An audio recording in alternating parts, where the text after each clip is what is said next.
All right, we are still weeks away from the ABC presidential debate that is scheduled for September the 10th, which will be the first presidential debate between Kamala Harris and Donald Trump, likely probably the last. According to the New York Times, Harris debate prep is already underway. I guess that's why she doesn't have any time to ever address the media. ABC News announced the debate will take place in Philadelphia at the National Constitution Center. Here with reaction, co-host of The Five, Judge Jeanine Pirro. So no time for interviews, no time for gaggles, no time for press conferences. She did a very long speech that I'm sure she had no hand in writing today about price gauging. But she has plenty of time for debate prep. And Donald Trump did, 2 weeks in a row, 90-plus minute press conferences. How's she getting away with that? And what is that? What should that signal to the Trump campaign about debate prep? Well, a couple of things. Number one, what it signals is the fact that her team is not comfortable going out and having her answer questions on the fly. They're not comfortable with her doing anything other than reading a script, other than getting in front of an audience and reading, as she did today, Friday, with this economic policy thing that she talked about today. And also, you kind of have to wonder, I mean, what is she so afraid of? And what is her team so convinced of? Why are they convinced that the less people see of her, the more they'll like her? What does that tell you? Why? The woman is the president, the vice president of the United States, and she's not capable of answering questions. But what she does know is that the mainstream media is on her side. They're not going to give her a hard time. It's 27 days. She hasn't answered one question. Former President Trump hears that she's going to give a speech on economic policy that we heard this afternoon. He gives one on Wednesday and one on Thursday, but neither of them scripted, and he goes out there and answers questions from the press. But I think what the Trump campaign has to be concerned about is the fact that she is taking debate prep very seriously. She's got Philip Rines, who apparently is dressing like a Donald Trump, and she is spending a lot of time in this debate prep. And she says, you know, the debate over how many debates is over so far, September 10th on ABC. But Donald Trump has a job that he's got to do, and that is compare how her policies are part of what Americans are experiencing right now. Immigration, the problem that the American people are very unhappy with right now is because of Kamala Harris.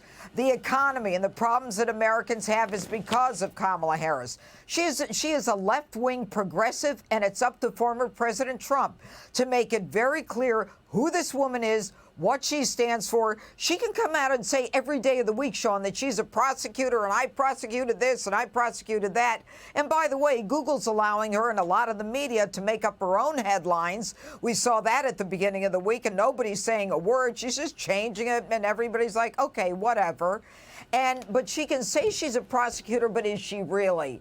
How is someone who's a prosecutor and has that in their DNA good with defunding police, good with reimagining police and moving the money elsewhere, good with no cash bail, good with letting criminals leave jail and not remain after they've been arrested time and time again?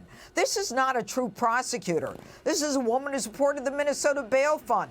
This is a woman who allows illegal immigrants into this country who are unvetted, who commit crimes, and believes in sanctuary cities. Look, Sean, Kamala Harris is the original progressive prosecutor before we even knew what a progressive prosecutor was, before we even knew about George Soros. This woman is the continuation of everything you don't like about the Biden-Harris administration right now. The heir apparent of Iger over at Disney, which runs ABC, huge Kamala Harris Democrat.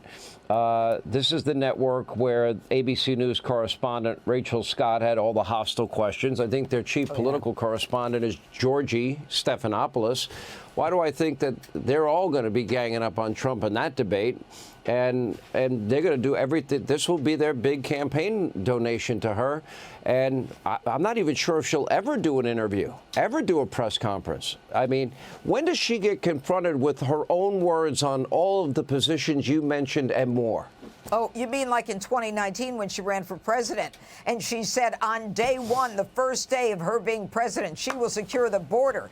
It's bad enough she said that, but then she's appointed, I don't care if you call her the border czar, the border honcho, whatever you want to call her. She's done nothing. She's said nothing. She's never mentioned the name of these crime victims who are victimized by the illegals who, but for her administration letting them in, would not be here to commit crimes. And what Donald Trump has to do is he has to make it very clear who she is, what she stands for, none of the name calling, nothing other than policy. It's not personality, it's policy. She can smile all she wants right there, and people can say, oh, look, she looks so nice. And, but that's not what is running this country. This is a socialist who is looking for price controls that we know don't work. We tried it. Venezuela tried it. Cuba tried it. I mean, this is something that is un-American. Her approach to law and order is un-American. Her approach to immigration is un-American. This is a woman who cannot stand up on anything that she's done in the past and say that it benefits the American people, because it does not. Will she get away with hiding between now and Election Day, or early voting starting in 32 days? Here's the answer to that, Sean. Come to grips with it, and come to grips with it right now. There's 81 days left. She will get away with it, because the legacy media is on her side. They're not gonna punish her for this at all, and just accept the fact that these cards have been dealt. This is what we've got to deal with. It's Donald Trump's to pull this thing over the hurdle. No one else. Assume they're all in it against him. And if you don't assume that, then you haven't been looking at the last 4 years. Well, or 8. As I pointed out in my monologue, people don't even know her radical positions. Like 70, 80%, high numbers of people have no idea about any of it. I put all of this, I have the Kamala files and the Tim Walz files on Hannity.com. People can download it, share it with their friends, their neighbors, their coworkers, strangers, and honestly deputize yourself and bypass this corrupt media. But, Judge, we love having you. I will look it up myself and download it. Thank you, Sean. All right. Crimes Against America, by the way, her best-selling book. Hey, Sean Hannity here. Hey, click here to subscribe to Fox News YouTube page and catch our hottest interviews and most compelling analysis. You will not get it anywhere else.